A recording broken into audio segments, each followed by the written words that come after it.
Hello दोस्तों, आप सभी का आपके अपने YouTube channel mission government teacher SP पर स्वागत है।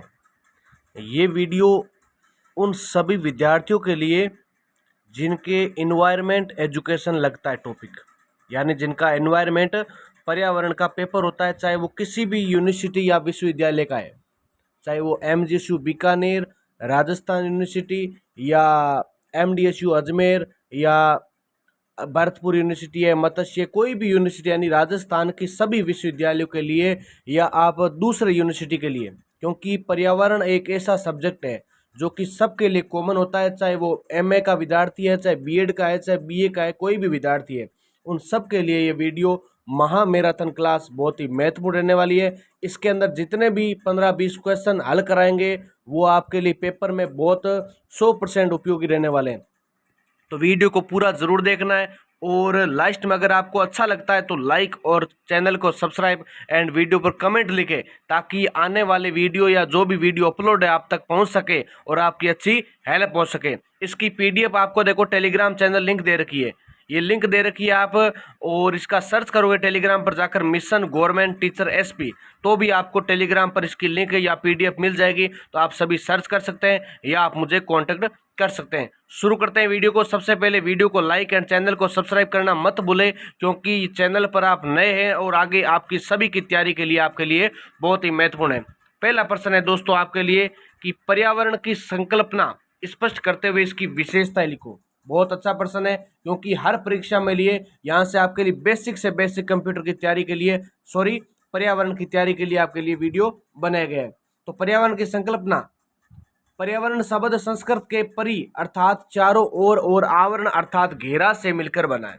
ये हमारे चारों ओर की वह समस्त प्राकृतिक और कृत्रिम परिस्थितियां हैं जो हमारे जीवन को प्रभावित करती है। यानी जो पर्यावरण है वो एक तो परि यानी परि का अर्थ होता है चारों ओर, और आवरण यानी घेरा, तो इन शब्दों से मिलकर बना है। और ये हमारे जो प्राकृतिक है चाहे कृत्रिम है, कोई भी प्रकार के संसाधन है, उन सबको जीवन को क्या करता है, प्रभावित करता है। इसमें जल, वायु, भूमि, वनस्पति, जीव जंतु, मनुष्य और इसके द्वारा निर्मित वस्तुएं सम्मिलित होती है। सरल शब्दों में कहे तो पर्यावरण वह समस्त बाह्य परिस्थिति है जो किसी जीव के जीवन को प्रभावित करती है। यानी दोस्तों पर्यावरण क्या है, वह सब परिस्थिति है जो किसी भी जीव के जीवन को प्रभावित करती है, चाहे मनुष्य है, चाहे जीव जंतु है, चाहे पेड़ पौधे, सबको पर्यावरण प्रभावित करता है। आप ही देख लीजिए, गर्मी है तो अगर आपके पास एनवायरनमेंट नहीं है, आपके पास पर्यावरण नहीं है, तो आप गर्मी से राहत नहीं ले सकते। उसी प्रकार जीव जंतुओं के लिए भी। फिर आता है पर्यावरण की विशेषताएं। पर्यावरण की विशेषताएं, तो सबसे पहला पॉइंट इसके अंदर जैविक और अजैविक घटकों का सम्मिलन। यानी पर्यावरण में सजीव, मानव, पशु, पौधे और निर्जीव में जल, वायु, मिट्टी, तापमान दोनों घटक शामिल होते हैं, और ये सभी एक दूसरे से संबंधित होते हैं। यानी चाहे सजीव है चाहे निर्जीव है, सभी जो घटक होते हैं वो एक दूसरे से संबंधित होते हैं। दूसरा पॉइंट है परिस्थिति तंत्र।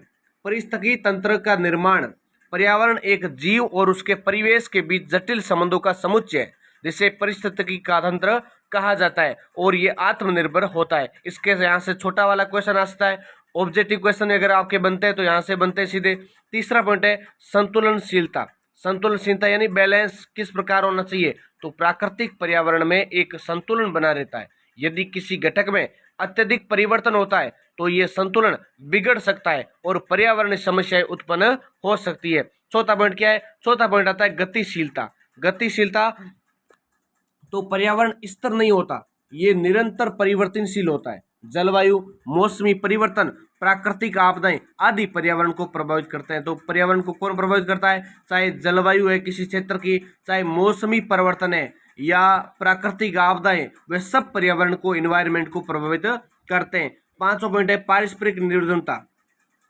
तो पर्यावरण के सभी घटक एक दूसरे पर निर्भर करते हैं। चाहे पेड़ पौधे कार्बन डाइऑक्साइड लेते हैं और ऑक्सीजन छोड़ते हैं, यानी जो पेड़ पौधे होते हैं वो क्या करते हैं, कार्बन डाइऑक्साइड CO2 तो क्या करते हैं, ग्रहण करते हैं, जबकि O2 हमें छोड़ते हैं, यानी हमें प्रदान करते हैं। ऑक्सीजन हम क्या करते हैं, हम ग्रहण करते हैं और ऑक्सीजन CO2 छोड़ते हैं। उसी प्रकार जीव जंतु हमसे ये उल्टे होते हैं, पेड़ पौधे और जीव जंतु ये लेते हैं।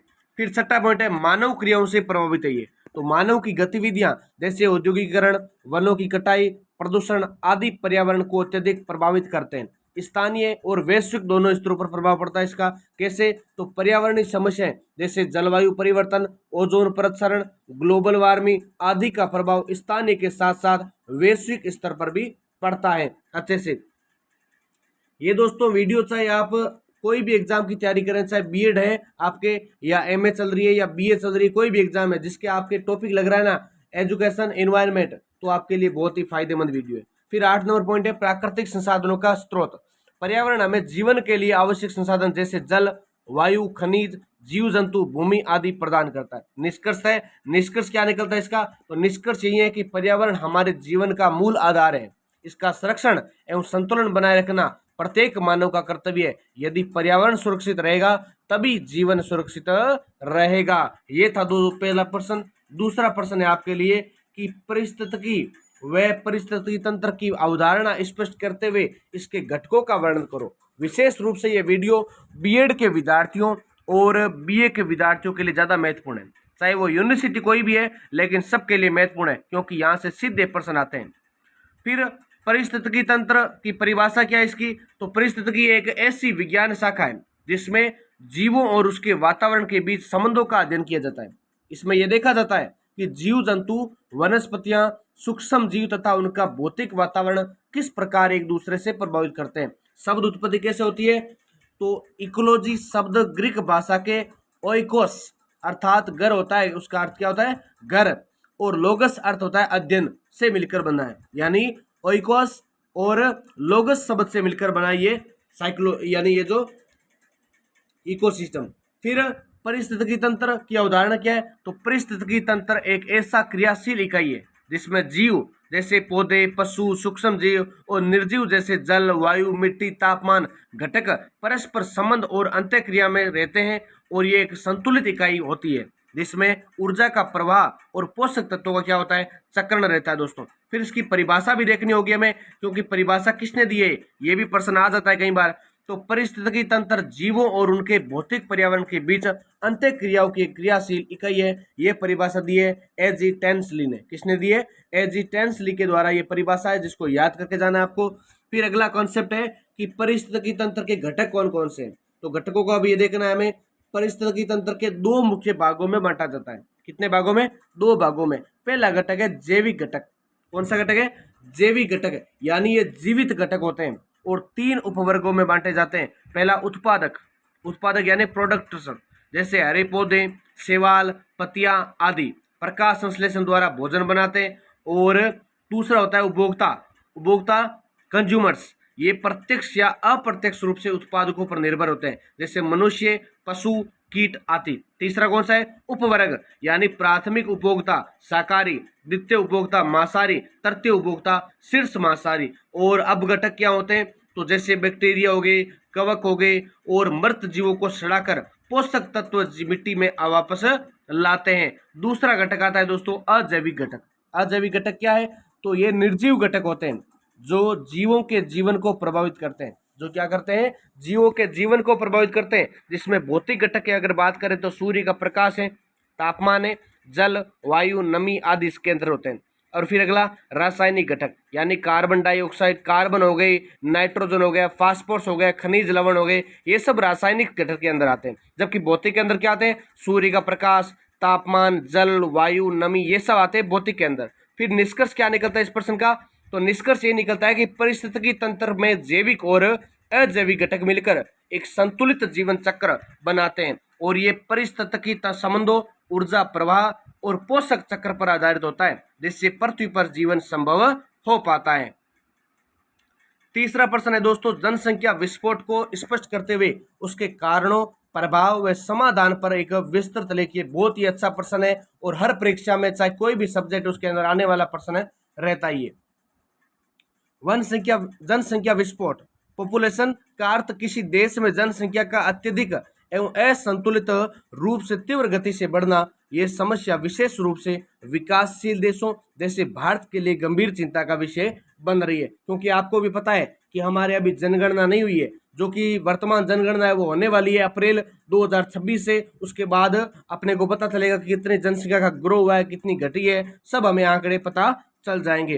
तो भारत की जनसंख्या में पिछले कुछ दशकों में अत्यधिक वृद्धि हुई है, जिससे अनेक सामाजिक, आर्थिक और पर्यावरणीय समस्याएं उत्पन्न हुई है। दोस्तों क्लास कैसी लग रही है बीच बीच में आप कमेंट करते रहिए, ताकि आपको भी इंजॉय आए और हमें भी थोड़ा बहुत सपोर्ट मिले कि हाँ बच्चे क्लास देख रहे हैं। और बच्चों को अगर अच्छी लग रही है, समझ में आ रहा है वीडियो, अगर पीडीएफ अच्छी लग रही है, कई बच्चे कमेंट कर रहे हैं और आप कमेंट नहीं करते तो हमें लगता है कि बच्चों में निरस्ता है या बच्चों को समझ में नहीं आ रहा है। फिर नेक्स्ट वीडियो बनाने का क्या होता है, थोड़ा बहुत उत्साहवर्धक नहीं होता है। इसलिए बोलता हूँ आप थोड़ा लाइक और कमेंट कर देंगे ना तो सब्सक्राइब बढ़ते रहेंगे और आपके सपोर्ट से क्या होता है, नेक्स्ट वीडियो आपके लिए आती रहेगी।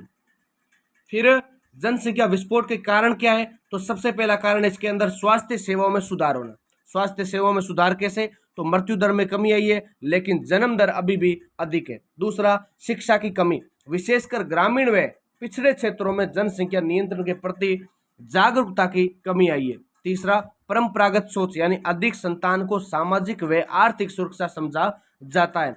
अशिक्षा और गरीबी, अशिक्षित एवं निर्धन वर्ग परिवार नियोजन के प्रति उदासीन रहते हैं। कैसे रहते हैं, उदासीन रहते हैं। जबकि 5 नंबर है निम्न स्त्री स्थिति। निम्न स्त्री यानी जो निम्न जाति की स्त्री होती है उसकी स्थिति कैसे, तो महिलाओं का निर्णय में भाग लेना, विवाह की अल्प आयु आदि कारण भी योगदान करते हैं। यानी जब क्या होते हैं, इसका सबसे बड़ा कारण ये भी होता है जनसंख्या विस्फोट का कि जो निम्न जाति की महिलाएं होती है उनका एक तो निर्णय के अंदर कोई भी संतान या उत्पन्न या कोई भी प्रकार का निर्णय होता है उसके अंदर उसका कोई योगदान नहीं होता है। फिर क्या होता है, उसकी कम उम्र में अंदर शादी हो जाती है, फिर भी उसके कारण क्या होता है, ये कुछ देखने को मिलते हैं।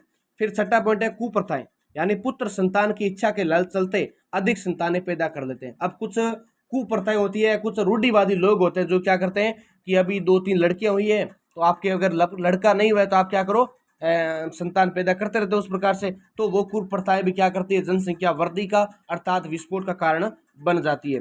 फिर बात करते हैं जनसंख्या विस्फोट के दुष्परिणाम क्या है, इसके प्रभाव क्या देखने को मिलते हैं। तो पहला पॉइंट आता है बेरोजगारी में वृद्धि। बेरोजगारी कैसे आएगी, अब जनसंख्या बढ़ेगी तो बेरोजगारी भी बढ़ेगी, क्योंकि कोई चीज का अपने के पास लिमिट होता है हर चीज, और अगर उसको हम ज्यादा बढ़ाएंगे तो क्या होगा, हमारे पास पूर्ति कम होगी ना, तो बेरोजगारी में वृद्धि होती है। रोजगार के संसाधनों की तुलना में जनसंख्या अधिक होने से बेरोजगारी बढ़ती है। दूसरा है गरीबी, संसाधनों का अधिक दबाव होने के प्रति आय में वृद्धि कमी आती है। और तीसरा है आवास की समस्या, घर की समस्या, अधिक जनसंख्या के कारण झुग्गी झोंपड़ियां बनानी पड़ती है और बढ़ती जाती है वो। चौथा पॉइंट है शिक्षा व स्वास्थ्य सेवाओं पर दबाव होना, यानी अधिक जनसंख्या के कारण ये सेवाएं गुणवत्ता खो देती है। यानी सेवाएं तो प्राप्त होती है सरकार के द्वारा, लेकिन फिर वो गुणवत्ता अर्थात वो बात नहीं रहती फिर जो कम जनसंख्या के अंदर एक लिमिटेशन के अंदर होती है। 5 नंबर पॉइंट आता है इसके अंदर प्राकृतिक संसाधनों का दोहन, या जैसे जल, जंगल, जमीन आदि संसाधनों पर अत्यधिक दबाव पड़ता जाता है। फिर बात करते हैं नेक्स्ट पॉइंट अगला कि पर्यावरण प्रदूषण। तो पर्यावरण प्रदूषण भी कहीं ना कोई होता है, जैसे कचरा, धुआं, जल प्रदूषण आदि में वृद्धि होती है। फिर बात करते हैं जनसंख्या विस्फोट के समाधान, किस प्रकार से इसका समाधान कर सकते हैं। तो पहला तो है शिक्षा का प्रचार प्रसार करना, यानी विशेष रूप से महिलाओं की शिक्षा पर जोर देना। दूसरा, परिवार नियोजन को प्रोत्साहन करना, गर्भ निरोधक उपायों को सुलभ व जागरूकता के साथ बढ़ावा देना। विवाह की न्यूनतम आयु का पालन करना, लड़कियों की आयु 18 वर्ष के बाद ही हो। स्त्री सशक्तिकरण होना, यानी महिलाओं को निर्णय लेने का अधिकार और आत्मनिर्भर बनाना, जिससे क्या होता, जनसंख्या विस्फोट के समाधान हमें देखने को मिलेंगे। फिर जनसंख्या नीति का सख्त पालन करना, सरकार द्वारा निर्धारित जनसंख्या नियंत्रण उपायों को प्रभावी बनाना। छठा पॉइंट है सामाजिक जागरूकता अभियान, यानी मीडिया, स्कूलों, संस्थाओं के माध्यम से जनसंख्या नियंत्रण की आवश्यकता को जन जन तक पहुंचाना भी इसका कारण बन सकता है। नेक्स्ट इसका निष्कर्ष क्या है, तो जनसंख्या विस्फोट केवल एक जनसंख्या की समस्या नहीं बल्कि सामाजिक व राष्ट्रिक विकास की एक बड़ी बाधा है।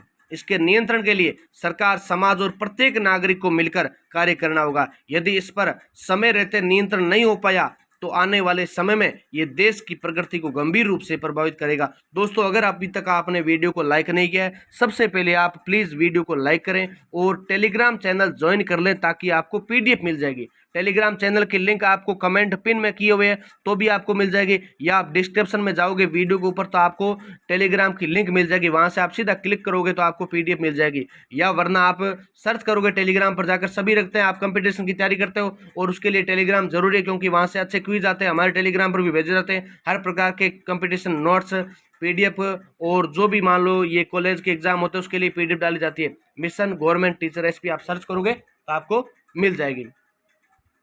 शुरू करते हैं चौथा क्वेश्चन। शिक्षक प्रशिक्षण के दौरान पर्यावरणीय शिक्षा समावेश को समझाइए। तो ये भी अच्छा क्वेश्चन है बीएड के विद्यार्थियों के लिए। तो शिक्षक प्रशिक्षण के दौरान पर्यावरण शिक्षा समावेश एक अत्यंत आवश्यक प्रक्रिया है जो भावी शिक्षकों को पर्यावरणीय मुद्दों की जानकारी देने, उनके प्रति संवेदनशीलता विकसित करने तथा विद्यार्थियों को पर्यावरण के प्रति जागरूक करने हेतु तैयार करती है। इसका उद्देश्य शिक्षकों को इस योग्य बनाना है कि वे कक्षा में पर्यावरण संरक्षण की भावना को आत्मसात कर शिक्षण प्रक्रिया में प्रभावी रूप से समाहित कर सके।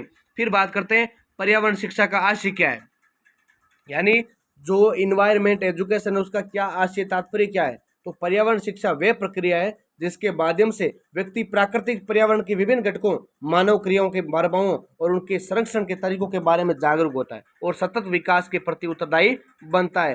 फिर नेक्स्ट पॉइंट आता है शिक्षक प्रशिक्षण में पर्यावरण शिक्षा समावेश के बिंदु। तो पहला पॉइंट है जागरूकता का विकास होना। भावी शिक्षकों को पर्यावरणीय समस्याओं जैसे प्रदूषण, जलवायु परिवर्तन, वनों की कटाई आदि के प्रति जागरूक किया जाता है। उन्हें बताया जाता है कि इन समस्याओं का समाधान शिक्षा के माध्यम से कैसे संभव हो सकता है।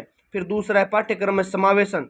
तो शिक्षक प्रशिक्षण पाठ्यक्रमों में पर्यावरण शिक्षा को एक पृथक विषय के रूप में या अन्य विषयों से एकीकृत कर पढ़ाया जाता है, जैसे सामाजिक विज्ञान, विज्ञान, भाषा आदि विषयों में पर्यावरणीय मुद्दों को जोड़ा जाता है। तीसरा पॉइंट क्या है, व्यवहारिक गतिविधियां, वृक्षारोपण, स्वच्छता अभियान, जल संरक्षण गतिविधियां, रैली, पोस्टर निर्माण, नुक्कड़ नाटक आदि के माध्यम से शिक्षुओं को व्यवहारिक अनुभव कराया जाता है। चौथा पॉइंट है मूल्य शिक्षा के साथ समन्वय करना, यानी पर्यावरण संरक्षण से जुड़े नैतिक मूल्यों जैसे उत्तरदायित्व, संवेदनशीलता, करुणा, सहयोग, स्वच्छता जैसे प्रशिक्षण को व्यक्ति में आत्मसात कराया जाता है। 5 नंबर पॉइंट है स्थानीय संदर्भों का उपयोग करना, यानी स्थानीय पर्यावरण को समझकर शिक्षक को ये सिखाया जाता है कि विद्यार्थियों को स्थानीय समाधान कैसे खोजने के लिए प्रेरित करें।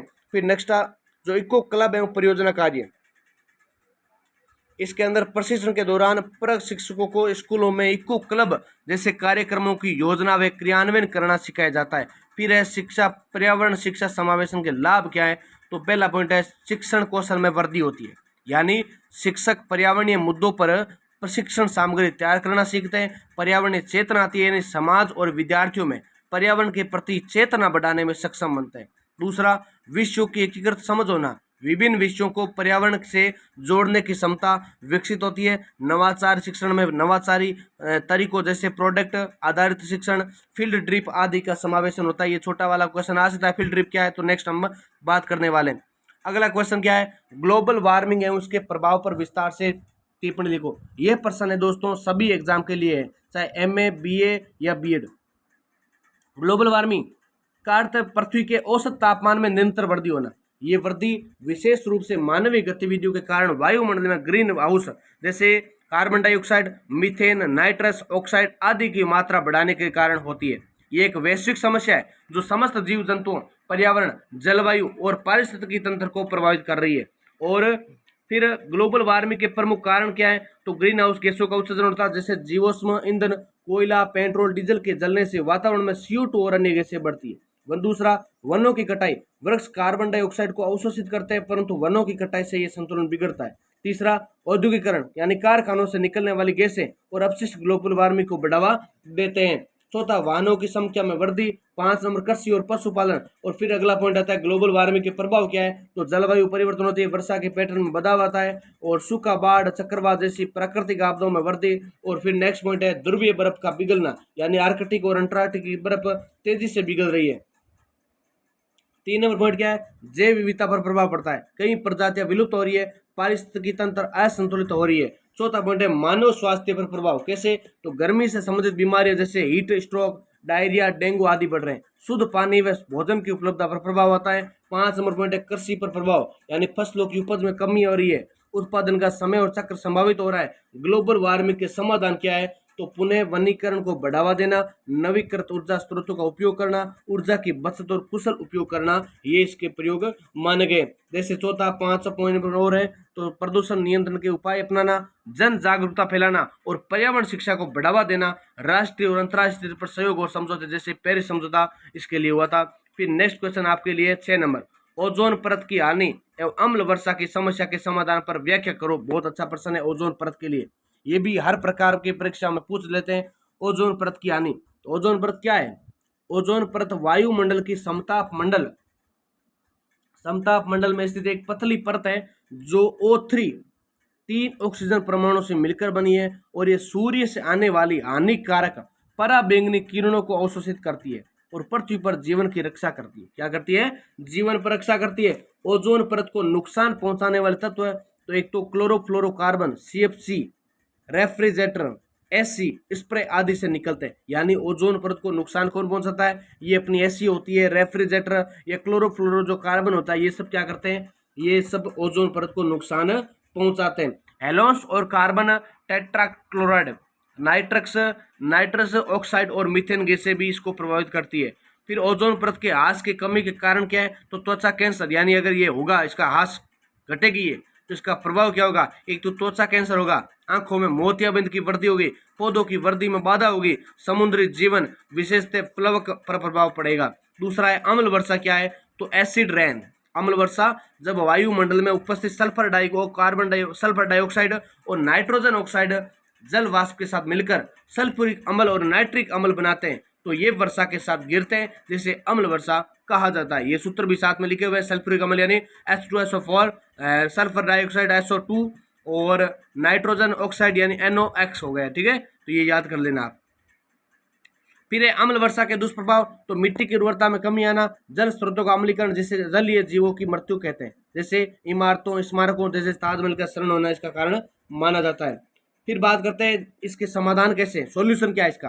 तो ओजोन परत की रक्षा के उपाय है तो पहला है CFC और अन्य ओजोन नाशक रसायनों का प्रयोग बंद करना, मॉन्ट्रियल प्रोटोकॉल जैसे अंतर्राष्ट्रीय समझौतों का पालन करना, इको फ्रेंडली उत्पादों का उपयोग करना जैसे HFCs की जगह प्राकृतिक गैसें लेना, वनीकरण एवं पर्यावरण संरक्षण करना, सार्वजनिक परिवहन को बढ़ावा देना और वाहनों से निकलने वाले धुएं को नियंत्रित करना। नेक्स्ट है अम्ल वर्षा की रोकथाम के उपाय क्या है। तो कोयला और डीजल जैसे ईंधनों के स्थान पर स्वच्छ ऊर्जा यानी सौर पवन का प्रयोग करना। दूसरा, फैक्ट्रियों में सल्फर और नाइट्रोजन ऑक्साइड को फिल्टर करने के लिए स्क्रबर तकनीक का उपयोग करना। वाहनों में कैटालिटिक कन्वर्टर्स का प्रयोग करना। बिजली संयंत्रों में फ्लू गैस डेस्पलराइजेशन तकनीक अपनाना। और 5 नंबर पॉइंट है जन जागरूकता अभियान और पर्यावरण शिक्षा को बढ़ावा देना। ये इसके कारण माने गए।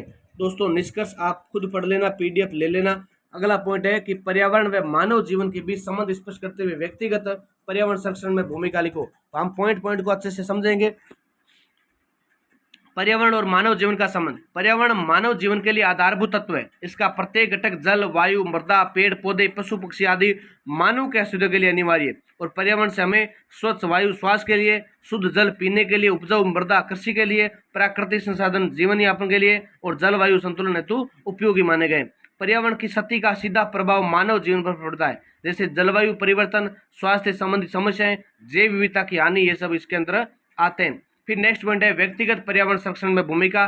तो हर व्यक्ति पर्यावरण की रक्षा में अपना योगदान दे सकता है। इसके निम्नलिखित उपायों को अपना सकता है, जैसे पेड़ लगाना, संरक्षण करना, यानी वृक्ष वायु को शुद्ध करते हैं और कार्बन डाइऑक्साइड को अवशोषित करते हैं। दूसरा है प्लास्टिक का उपयोग कम करना, यानी प्लास्टिक पर्यावरण के लिए हानिकारक है, इसे टालकर कपड़े या जूट के थैले प्रयोग कर सकते हैं। ये इसका उपयोग आप आराम से लिख सकते हैं अच्छे से अपने पॉइंट बनाकर। 3 नंबर क्या है, जल और ऊर्जा की बचत करना। तो नल को बंद रखें, बिजली बचाएं, LED बल्बों का प्रयोग करें। चौथा पॉइंट है कचरा प्रबंधन में सावधानी, कचरे को गीला सूखा अलग करें, पुनः उपयोग एवं पुनः चक्रण को बढ़ावा दें, रिसाइकलिंग का बढ़ावा करें। फिर नेक्स्ट पॉइंट आता है सार्वजनिक परिवहन या साइकिल का प्रयोग करना, इससे ईंधन की खपत कम होती है और प्रदूषण भी घटता है। अगला है जागरूकता फैलाना, यानी समाज के अंदर आज सोशल मीडिया का जमाना है और आज AI का जमाना है, तो आप हर प्रकार से आप क्या कर सकते हैं, जागरूकता फैला सकते हैं। समाज में पर्यावरण संरक्षण की प्रति जागरूकता फैलाना, दूसरों को प्रेरित करना, ये हमारा कर्तव्य बनता है। निष्कर्ष क्या निकलता है? निष्कर्ष यही कि पर्यावरण और मानव जीवन एक दूसरे से गहरे जुड़े हुए हैं। यदि हम पर्यावरण की रक्षा करेंगे तो वे भी हमारे जीवन को सुरक्षित और समृद्ध बनाएगा। अतः हर व्यक्ति को अपने स्तर पर पर्यावरण संरक्षण में सक्रिय भूमिका निभानी चाहिए। यही भावी पीढ़ियों के लिए एक सुरक्षित और स्वच्छ भविष्य की नींव रख पाएगा। दोस्तों अभी तक अगर आपने वीडियो को लाइक नहीं किया, क्योंकि आपके लिए मेहनत कर रहे हैं और इतना टाइम देकर आपके लिए अच्छा वीडियो कंटेंट तैयार करके बना रहे हैं, तो आपका कर्तव्य होता है वीडियो को लाइक करें और कमेंट करें। कमेंट में बताएं कि सर बिल्कुल अच्छा वीडियो है, या अगर अच्छा नहीं है तो भी आप बताइए। जिससे हमें पता चलेगा कि वीडियो के अंदर क्या कमी है, क्या सुधार कर सकते हैं, या आप वीडियो को अच्छा लग रहा है तो हमें पता चलेगा कि हाँ हमारा सही चल रहा है और आगे नेक्स्ट वीडियो भी आते रहेंगे। इसका अगला क्वेश्चन कौन सा है? अगला क्वेश्चन है कौन सा है कि वायु, जल, ध्वनि एवं सांस्कृतिक प्रदूषण के कारण, प्रभाव एवं निवारण पर विस्तृत व्याख्या करो। ये सारे प्रश्न आपके पाठ्यक्रम के अनुसार बनाए गए, जो आपको हर टॉपिक, हर क्लास के वीडियो के लिए आपके लिए महत्वपूर्ण रहते हैं। बात करें वायु, जल, ध्वनि, सांस्कृतिक प्रदूषण की, तो सबसे पहले बात करते हैं वायु प्रदूषण, एयर पोल्यूशन। यानी इसका कारण क्या है? तो वाहनों से निकलने वाला धुआं वायु प्रदूषण है।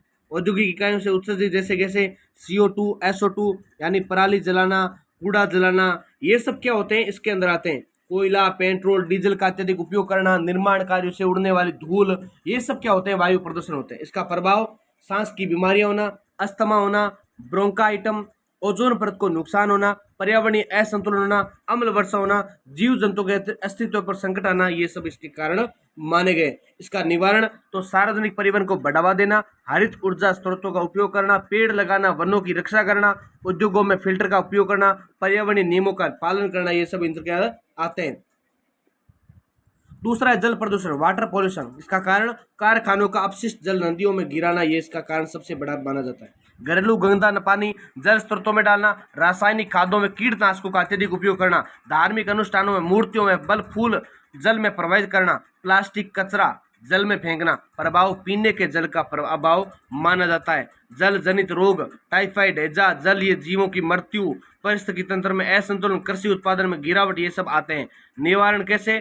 तो अपशिष्ट जल का पुनः शोधन, घरेलू जल का नियंत्रित उपयोग, जैविक खादों का प्रयोग करना, जल स्रोतों की सफाई करना और जल संरक्षण की शिक्षा देना इसके कारण माने गए। फिर नेक्स्ट आता है ध्वनि प्रदूषण।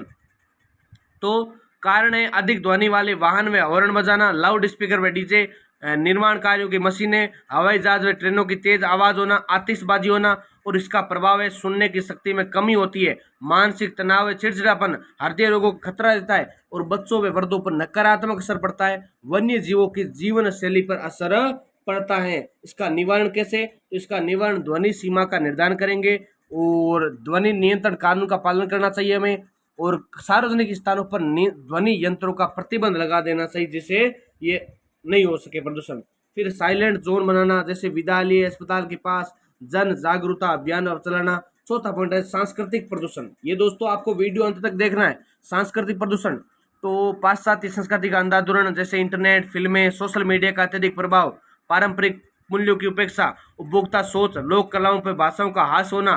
प्रभाव क्या है? पारंपरिक संस्कारों व मूल्यों का क्षरण हो गया है, सांस्कृतिक विविधता में कमी आ गई है, और पारिवारिक ताना बाना कमजोर होना, नई पीढ़ी में नैतिकता की कमी होना, सांस्कृतिक पहचान का संकट। निवारण है कि भारतीय संस्कृति और परंपराओं का संरक्षण करना, नैतिक शिक्षा का समावेश होना, सांस्कृतिक उत्सवों व लोक कलाओं को बढ़ावा, पारंपरिक भाषा व साहित्य का प्रचार, माता पिता व शिक्षकों की सक्रिय भूमिका इसका कारण बन सकता है।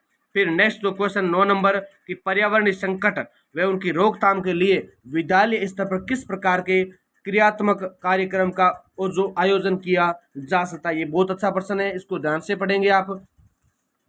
वर्तमान समय में पर्यावरणीय संकट जैसे वायु प्रदूषण, जल प्रदूषण, जैसे जैव विविधता का ह्रास, ग्लोबल वार्मिंग, प्लास्टिक प्रदूषण आदि गंभीर चुनौती बन चुके हैं। तो विद्यालय एक ऐसा मंच है जहां विद्यार्थियों को पर्यावरण के प्रति जागरूक और उत्तरदायी बनाया जा सकता है। इसके लिए विद्यालय स्तर पर निम्नलिखित कार्यक्रम किए जा सकते हैं। सबसे पहला है पर्यावरण जागरूकता अभियान चलाना। विशेष दिवसों जैसे पर्यावरण दिवस, जैसे 5 जून को पृथ्वी दिवस हो गया, पर रेलियां, निबंध प्रतियोगिता, भाषण, पोस्टर मेकिंग प्रतियोगिता आदि का आयोजन हम कर सकते हैं। फिर नेक्स्ट आता है नुक्कड़ नाटक और जनसंपर्क। ये प्रश्न हमने जैसे देख लिया है। फिर वृक्षारोपण कार्यक्रम, स्कूल परिसर में, आसपास गली में पौधे लगवाना। आप अपने हिसाब से लिख सकते हैं, एक छात्र एक पेड़ अभियान चलाना, या एक पेड़ अपनी माँ के नाम, अभी जो राजस्थान में चल रहा है। पौधों की देखभाल, जिम्मेदारी, कचरा प्रबंधन कार्यक्रम और कचरा अलग करो मुहिम, गीले सूखे को अलग करना, पुनः उपयोग, रिसाइकल, रीयूज, प्लास्टिक मुक्त जल संरक्षण अभियान, ये सब हमने देख लिया। ये प्रश्न हमने पहले सोल्व कर लिया है। फिर आपको ग्रीन स्कूल हो गया, इको क्लब की स्थापना, और हम चलते हैं नेक्स्ट क्वेश्चन की ओर। नेक्स्ट क्वेश्चन है भविष्य की दृष्टि से सतत विकास व पर्यावरण संरक्षण क्यों आवश्यक है? इसमें यूनेस्को का योगदान और सहयोग बताइए।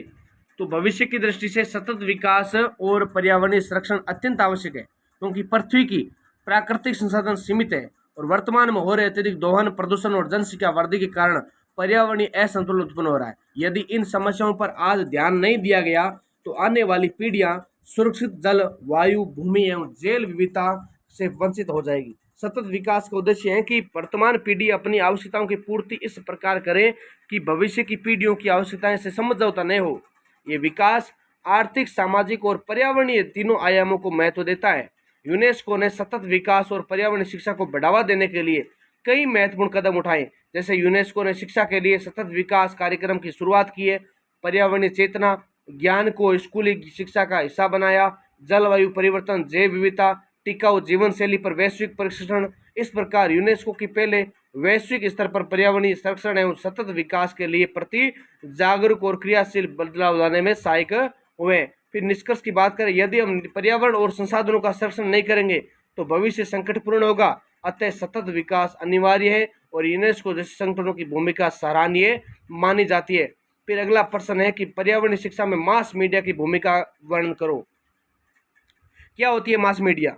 पर्यावरण शिक्षा का उद्देश्य जनमानस में पर्यावरण के प्रति जागरूकता, संरक्षण और संवेदनशीलता उत्पन्न करना है। इस उद्देश्य की प्राप्ति में मास मीडिया जन संचार माध्यम जैसे रेडियो, टेलीविजन, समाचार पत्र, इंटरनेट, सोशल मीडिया आदि की भूमिका अत्यंत महत्वपूर्ण होती है। पहला पॉइंट है जन जागरूकता फैलाना। तो मास मीडिया पर्यावरण संकटों जैसे वनों की कटाई, जलवायु परिवर्तन, ये सब आते हैं। दूसरा है पर्यावरणीय अभियानों को प्रचारित करना, जैसे स्वच्छ भारत मिशन, प्लास्टिक मुक्त वृक्षारोपण या सरकारी गैर अभियान मीडिया के माध्यम से। और फिर बच्चों एवं युवाओं को शिक्षित करना, टीवी चैनलों, यूट्यूब, शिक्षण ऐप्स, वेबसाइट आदि के माध्यम से पर्यावरण से संबंधित शैक्षणिक सामग्री उपलब्ध करवाई जाती है, जिससे स्कूली बच्चे युवा जागरूक होते जाते हैं। नेक्स्ट प्रश्न क्या है? आपातकालीन सूचनाएं। तो प्राकृतिक सूचनाओं जैसे बाढ़, भूकंप, तूफान आदि के समय पर जानकारी देकर मीडिया लोगों को सतर्क करता है। और 5 नंबर पॉइंट क्या है?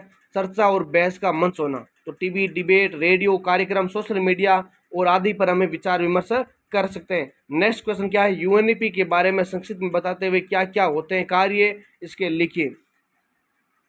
UNEP United Nations Environment Programme यानी संयुक्त राष्ट्र पर्यावरणीय कार्यक्रम की स्थापना 5 जून 1972 को स्टॉकहोम में हुई थी। इसका मुख्यालय नैरोबी, केन्या में। इसका मुख्य उद्देश्य वैश्विक पर्यावरणीय समस्याओं पर निगरानी रखना, नीति बनाना और देशों को सहयोग देना है। यूएनईपी के प्रमुख कार्य तो पर्यावरण संरक्षण को बढ़ावा देना, वैश्विक, क्षेत्रीय, राष्ट्रीय स्तर पर पर्यावरणीय संरक्षण की नीतियों को बनाना और समर्थन देना बताया जाता है।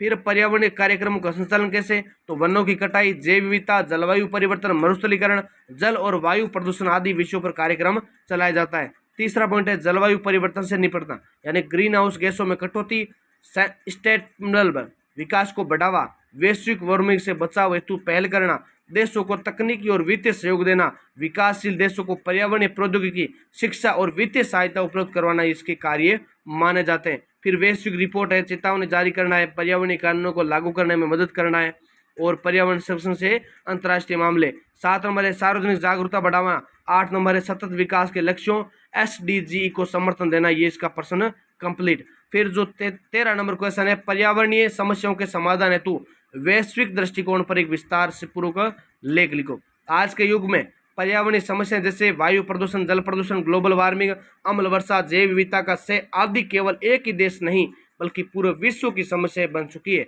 इन समस्याओं का प्रभाव सीमा रहित होता है। इनके समाधान हेतु वैश्विक स्तर पर संयुक्त प्रयासों की आवश्यकता है और इसके संरक्षण के लिए हमें पहला ग्लोबल वार्मिंग यानी औद्योगिकरण और ग्रीन हाउस जैसे गैसों के उत्सर्जन के कारण वैश्विक तापमान में वृद्धि हो रही है। दूसरा जलवायु परिवर्तन, तीसरा वनों की कटाई, चौथा प्रदूषण, 5 नंबर प्राकृतिक संसाधनों का अत्यधिक दोहन होना। फिर है वैश्विक स्तर पर प्रयास कैसे? तो पहला है संयुक्त राष्ट्र पर्यावरण कार्यक्रम UNEP, इसकी स्थापना 1972 में की गई। इसका मुख्यालय मैंने आपको बता दिया, पिछले क्वेश्चन में हम बात कर चुके हैं। जागरूकता फैलाना, नीति निर्माण में सहयोग करना इसके कारण बताए जाते हैं। दूसरा पॉइंट है जलवायु परिवर्तन पर संयुक्त राष्ट्र फ्रेमवर्क कंजर्वेशन। तो 1992 में शुरू हुई संधि के तहत विभिन्न देशों ने ग्रीन हाउस गैसों के उत्सर्जन को नियंत्रित करने की प्रतिबद्धता जताई है। तीसरा है क्योटो प्रोटोकॉल 1997। तो ये एक अंतर्राष्ट्रीय समझौता था जिसने औद्योगिक देशों को ग्रीन हाउस गैसों को घटाने के लक्ष्य निर्धारित किए। चौथा पेरिस समझौता 2015, इसमें लगभग 200 देशों ने स्वीकार किया कि वैश्विक तापमान वृद्धि को 2 डिग्री सेल्सियस से नीचे रखना है। साथ ही विकसित देश विकासशील देशों को आर्थिक और तकनीकी सहायता हम उपलब्ध करवाएंगे। 5 नंबर पॉइंट है यूनेस्को और सतत विकास लक्ष्य।